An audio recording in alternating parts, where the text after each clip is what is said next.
Welcome to the voice of Christ by Reverend Nathaniel Sikka. आप सभी का वॉइस ऑफ क्राइस्ट चैनल पर स्वागत। प्लीज सब्सक्राइब करें, लाइक करें, कमेंट करें और शेयर करें ताकि मुझे पता हो कि आप मुझे सुन रहे हैं। Thank you.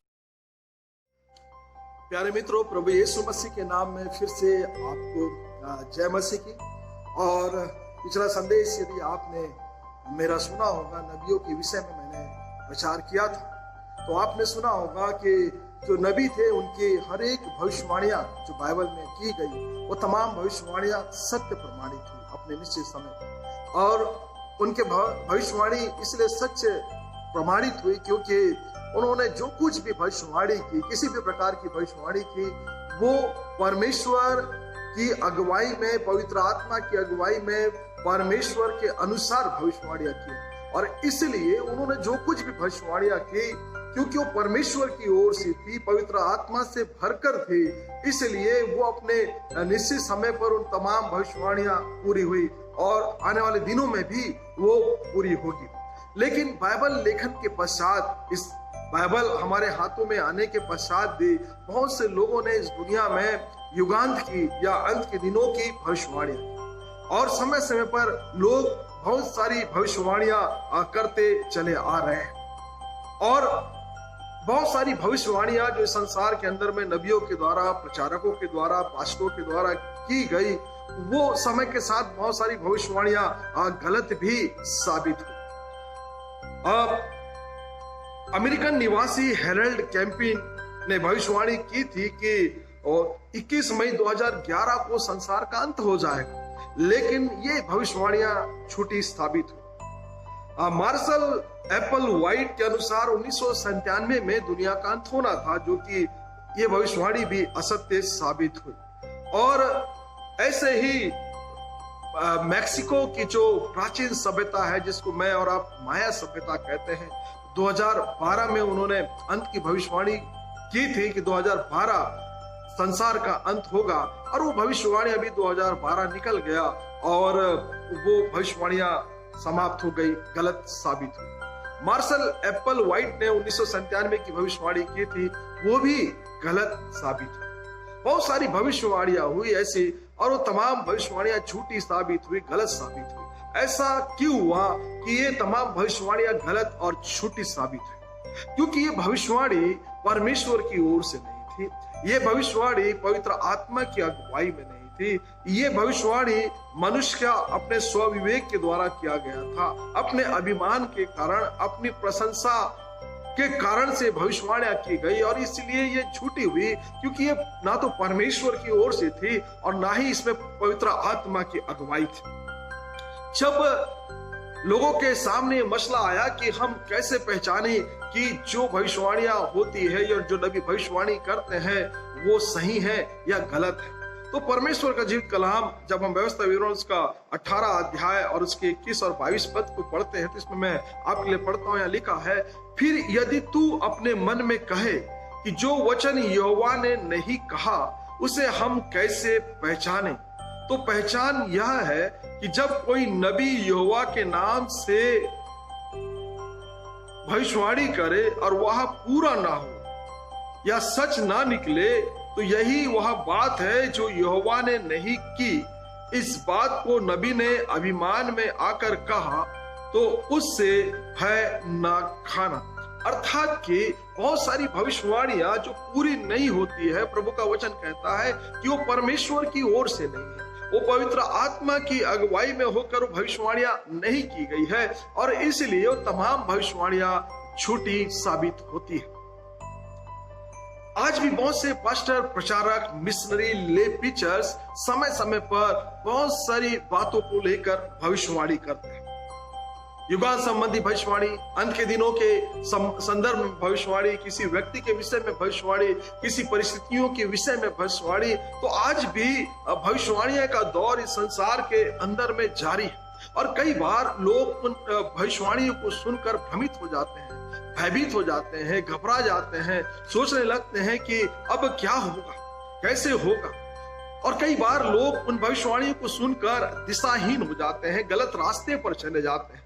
पूर्व में ऐसा हुआ है, लोगों ने भविष्यवाणियां सुनी और उस पर विश्वास किया। अंत के दिनों की भविष्यवाणियां कि इस दिन में अंत का दिन होने वाला है।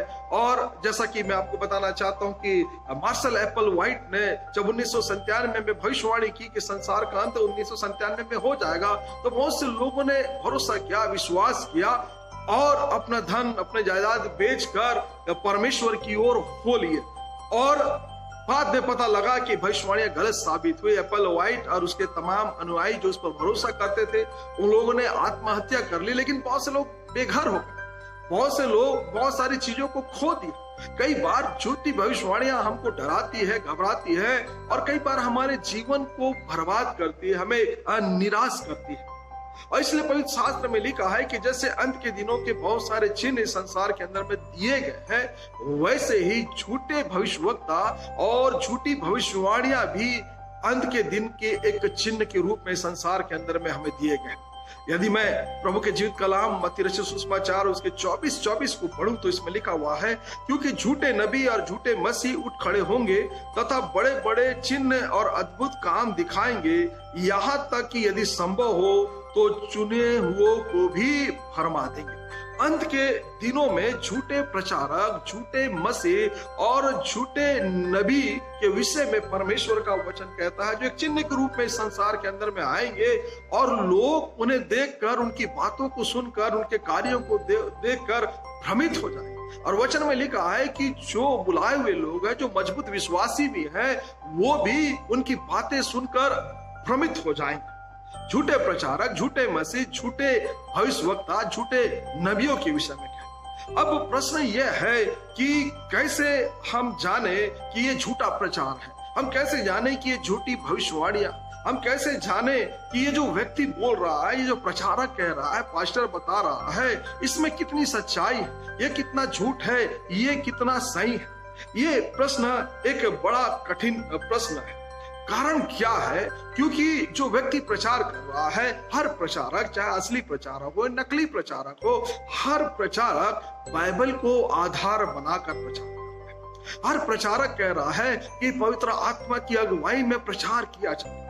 हर प्रचारक कह रहा है कि बाइबल में ऐसा लिखा हुआ है। और इसलिए इस बात की पहचान करना कि असली प्रचार क्या है, नकली प्रचार क्या है, सत्यता का प्रचार क्या है, झूठा प्रचार क्या है, कई बार हम भ्रमित हो जाते हैं। हम समझ नहीं पाते कि ये कैसा हो पा रहा है, क्योंकि जो झूठे प्रचारक हैं वो बाइबल की बाहर की बातें नहीं, लेकिन बाइबल की ही एक नई व्याख्या करते हैं।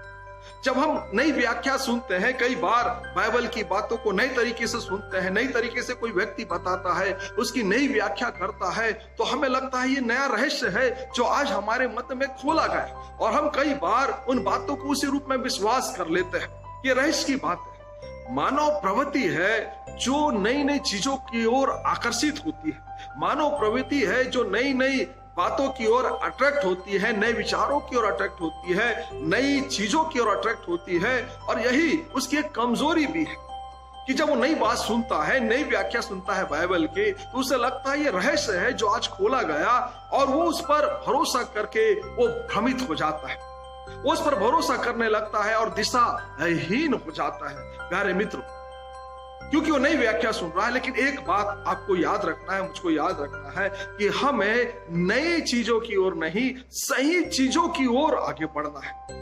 नई चीजों को नहीं, लेकिन सही चीजों को जानने की जिज्ञासा अपने मन, अपने विचारों में रखना है। अब प्रश्न यह है कि अब जो भ्रमित प्रचार है या भ्रमित भविष्यवाणियां हैं, हम उसे कैसे जाने कि ये बातें जो है ये गलत है या ये बातें जो है ये सही है? क्योंकि हर व्यक्ति बाइबल को आधार मानकर, पवित्र आत्मा का आड़ लेकर वचन का प्रचार कर रहा है, और उस बीच में हमें समझना और जानना हमारे जीवन के लिए अत्यधिक कठिन हो जाता है। तो हम कैसे पहचाने, हम कैसे जाने कि ये प्रचार सही है या प्रचार गलत है? कुछ बातें हैं जो मुझ पर आपको ध्यान रखना पड़ेगा ताकि हम झूठे प्रचारक, झूठे नबी और झूठी व्याख्या से अपने आप को बचा सकें। सबसे पहली बात, हमें झूठे प्रचारक, झूठे नबी और झूठी व्याख्या से अपने आप को बचाने के लिए हमें स्वयं बाइबल का अध्ययन करना पड़ेगा। हमें स्वयं बाइबल का ज्ञान हासिल करना पड़ेगा, क्योंकि बाइबल के ज्ञान के अभाव में वचन कहता है हम नाश हो सकते हैं, हम दिशाहीन हो सकते हैं। वचन के अभाव में यदि कोई व्यक्ति, कोई प्रचारक कुछ भी हमें परोस जाता है, कुछ भी हमें बता देता है, हम विश्वास कर लेते हैं कि ये सोचकर कि ये तो बाइबल में लिखा है, ये बाइबल से कह रहा है। क्योंकि हमें बाइबल का ज्ञान नहीं है, इसलिए कोई भी हमें कुछ भी प्रचार कर जाता है, कुछ भी परोस जाता है और हम उसे सहृदय अपने जीवन में ग्रहण कर लेते हैं, जबकि वो बातें सही नहीं होती है, वो व्याख्या सही नहीं होती है, वो बाइबल का अनुवाद सही नहीं होता है।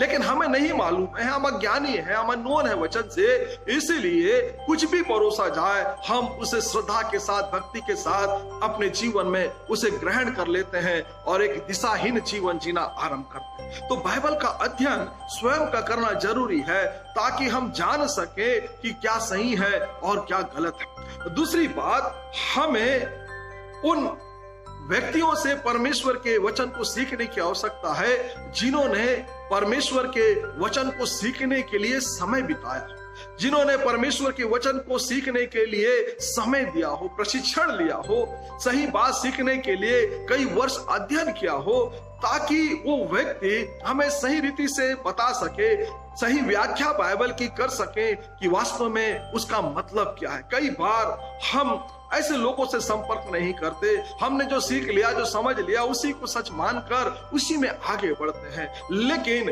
दिशाहीन होने से बेहतर है, बाइबल को गलत समझने से बेहतर है कि हम उन व्यक्तियों से प्रभु के वचन को सीखने का प्रयास करें जिन्होंने प्रभु के वचन को सीखने के लिए समय बिताया है, जिन्होंने प्रभु के वचन को सीखने के लिए अपना बहुमूल्य समय दिया, प्रशिक्षण लिया है, ताकि सही व्याख्या हम बाइबल की समझ सके, जान सके और झूठे प्रचारक और झूठे बातों से, झूठी व्याख्या से अपने आप को बचा सके।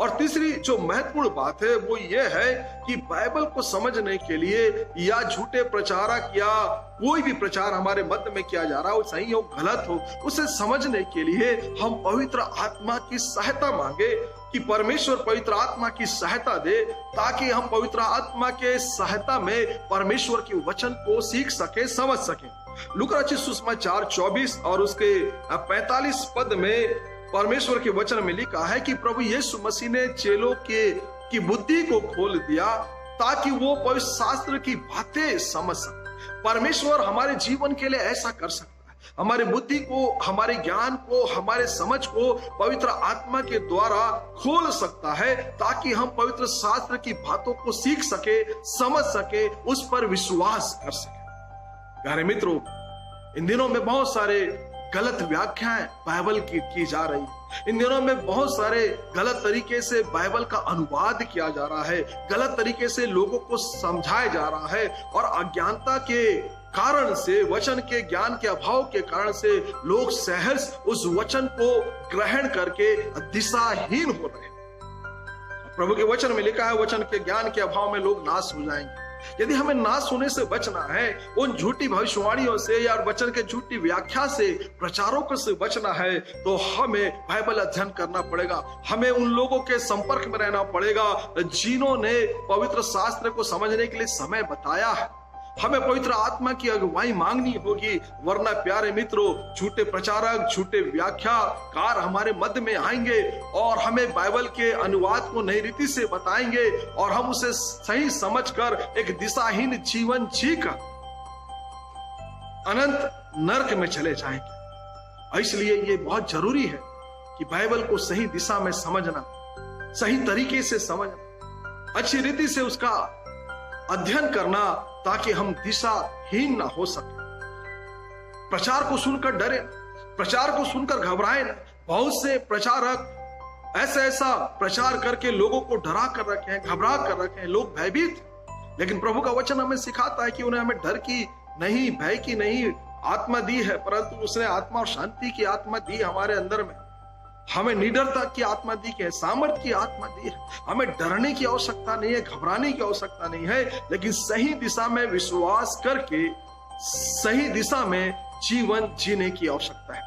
परमेश्वर इन वचनों के द्वारा हम सभी को बड़ी आशीष प्रदान करे। प्रभु आप सबको अपने अनुग्रह और अपने वचन की परिपूर्णता में बनाए। जय मसीह।